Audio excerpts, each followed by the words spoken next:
Hi guys, so today I want to talk about career path. It's really important for you to know or at least understand where you want to head.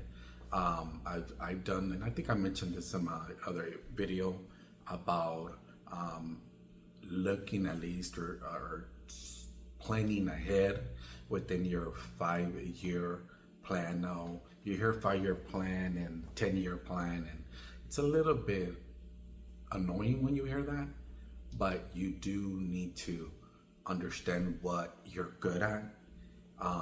The reason why is because if you get into a industry that you're not going to be passionate about or you're going to enjoy working, you will get you would immediately get tired of that. So I did talk about this a little bit, but today I wanted to just focus on career path and the importance of making sure you understand where you're heading. So what I normally like to do when I talk to people, whether they're candidates, friends, or just my family actually has reached out to me and has asked me, hey, this is what I need to do to get here. I'm applying, I'm interviewing, what do I do? This is the industry I'm at, this is where I need to go. So I myself have a empath ability to see where you can head in that direction. And I know that might sound a little bit crazy, but it is what I have. It's a gift, it's a talent, whatever you want to call it. I seem to want to believe that that's from above, God. So that is a skill I have, and I will be using it in some kind of positive help to be able to speak to others and hear others more than speaking, and understanding where they need to go, right? And when you are, that's considered a career coach. And it goes more into your personal life and in history. And I like to kind of like examine, the ins and outs of someone's life and asking those key questions.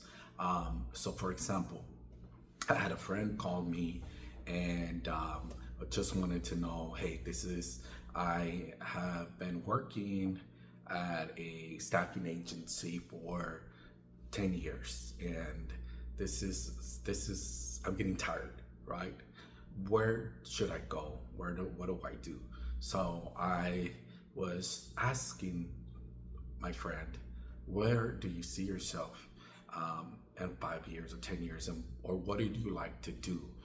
What do you enjoy doing the most? What do you like to help people in, or see you, while you're making money? Where do you see yourself, being happy at? And so they definitely told me that they wanted to get into being in HR. And so I explained to him about HR because I worked in HR, and I explained to them the ins and outs. Now remember, so when you work at a staffing company, you don't necessarily work at an HR department like I have. So he doesn't really know the nuances that go into being in HR. So I asked him, what do you want to be in HR? He said, oh, I want to be an HR generalist, or an HR VP. And give it that I have been asked to become an HR generalist while I was working at other companies. They've actually told me, hey, you should be an HR generalist, because I was very, into everything, learning all the ins and outs, right, of HR and talent acquisition. So they've asked me, would you want to become an HR generalist? Then I was also told to become an HR VP.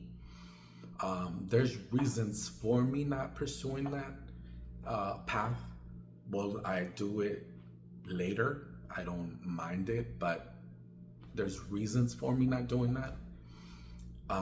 So as a recruiter, we have a lot of eyes on us. We have a lot of the hire managers, We have HR as well on watching us to make sure that we are vetting the candidates correctly, making sure that we're having collaborative conversations with the hiring managers, and that we're reaching out to the leadership team at the company. So those are just the basics that they're looking at, right? But we have a lot of eyes on us as well. So as well as the candidates, putting the pressure as to, hey, why didn't I get an email, or why hasn't anyone followed up or called me, right? And remember, I mentioned that we have a lot of requisitions that we have to take care of, right? And the livelihood of each requisition could be a minimum of a month to 3 months to max 6 months, and that's just a requisition that needs to probably be forwarded to a staffing agency for help. But for the most part, or the role, this job itself needs to be redefined, right?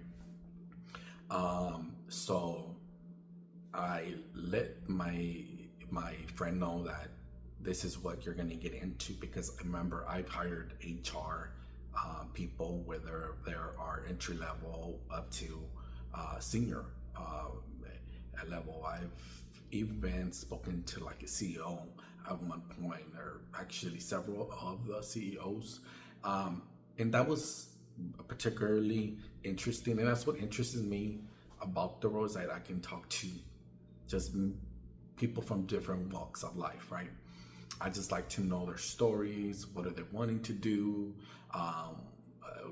With their career and stuff like that. So those are things that it's something that I've always been an interest in. It's not something that I get in interrogation mode. It's really in me to do it, right? So that's something that I mentioned to my friend, and the ins and outs, and I asked them, why do you really want to do this? Why are you leaving the staffing world to come in to work for HR?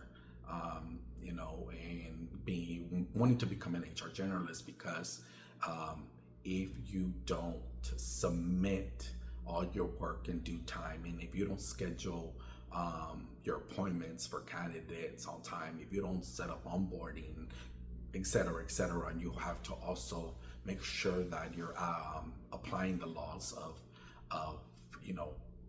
wherever you're practicing, basically Texas, for example, or because I work for a global company, so I've been able to, in my recruiting sense in the HR world, I know the basics of what the law, what the law is for what to not, break and stuff like that. So for this HR generalists and HRBPs, they're a little bit more specific. They're a little bit more specialized, right, in that. And then they also have employee concerns, employee engagement, performance evaluations, and the list goes on. But I let them know that, and they said, "Are you sure you want to get into this?" And then he said, "Well, I thought that it would be beneficial for me. I thought it would help me with my career." I said, "Well, what do you love doing? What do you like to do? Now, what do you like what you're doing now?" He said he does like what he's doing now, but it's too fast paced.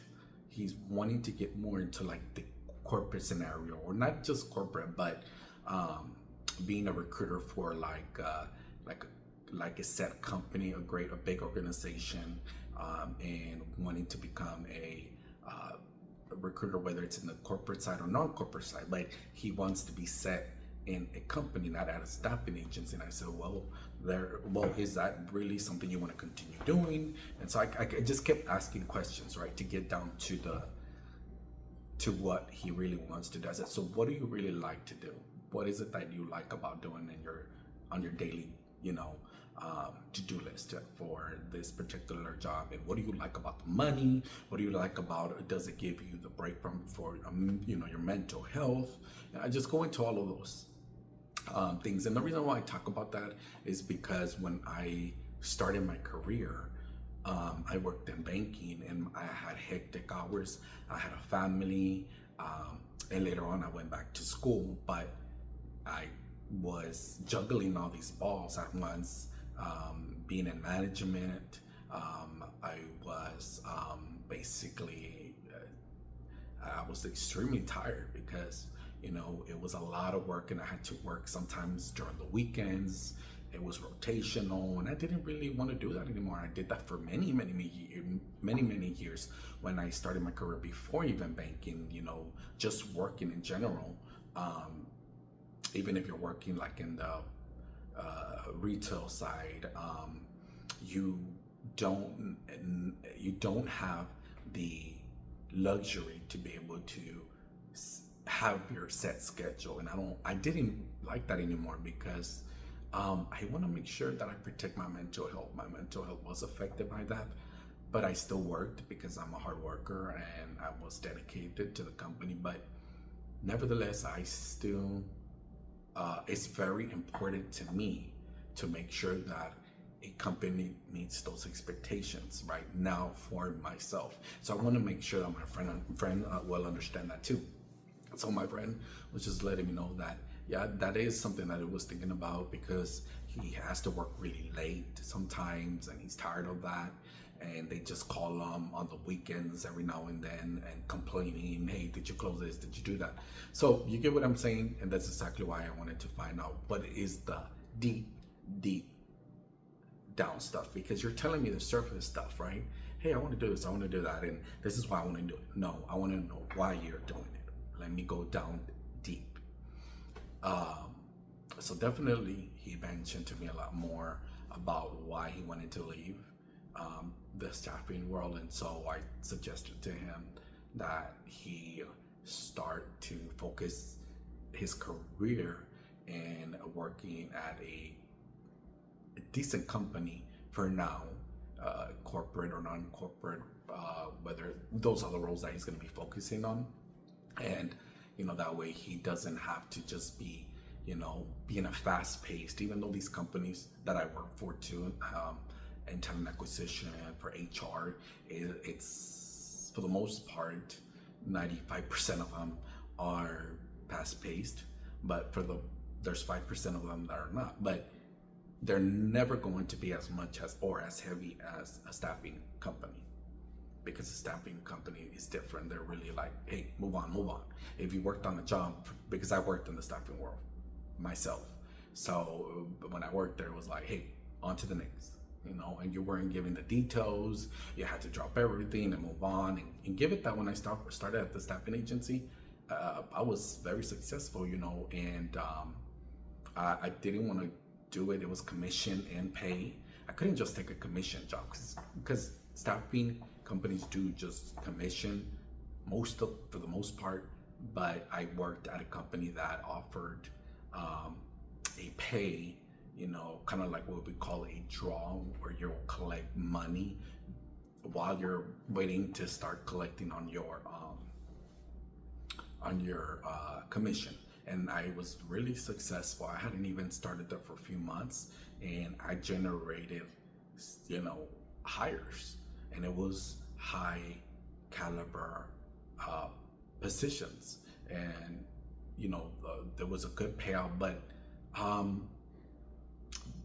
when you don't have a buy-in or the positivity of management, you know, and it's not just me that was affected while I was there. It was other employees. I mean, everybody was getting affected. So when you have a bad person, and everybody sees it, the company sees it, but they don't want to address it, you're going to lose great employees. Unfortunately, we've all been through that, right? And we shouldn't be going through that because, come on, this is 2025. This is the US. I mean, I would understand if this happened in China, India, Mexico, whatever the case you want to call, but it shouldn't be happening here. It's, sometimes it could get political. So again, my friend did get a job at a company. He stayed steady on applying, and I've reviewed his resume, and I do like to review my family or friends resumes, and I can see, you know, like certain things that they needed to adjust on their resumes, and I'm very big on spelling and making sure the wording sounds right. Trust me, that used to not be me at all. So I worked on that myself. So I'll talk about that one day. But yeah, it used to not be that like that at all. I used to think that I, you know, was right in my communication or English, but English is very tricky. And I definitely had to learn that. Remember, I went back to school and I had to, you know, focus on that. So my goal was to get on it and say, I'm gonna do what I need to do, because this can't happen again. You know, where it's just something that I'm gonna talk about next time. But my friend nevertheless got the job at a company, and he's working for corporate and non-corporate roles, and he's excited. But I will tell you that he is not thinking about moving forward for the HR generalist role, and he's glad that he spoke to me and you know, thanked me for having that conversation with them. But you know, those are hard conversations that we don't want to have, right, with people. But I'm kind of like, hey, I'm not just gonna be nice about it when I have a conversation with you. I'm gonna get down. So if you're gonna have a conversation with me, be ready to because I'm going to debate you. I'm going to challenge you, right? So that's the way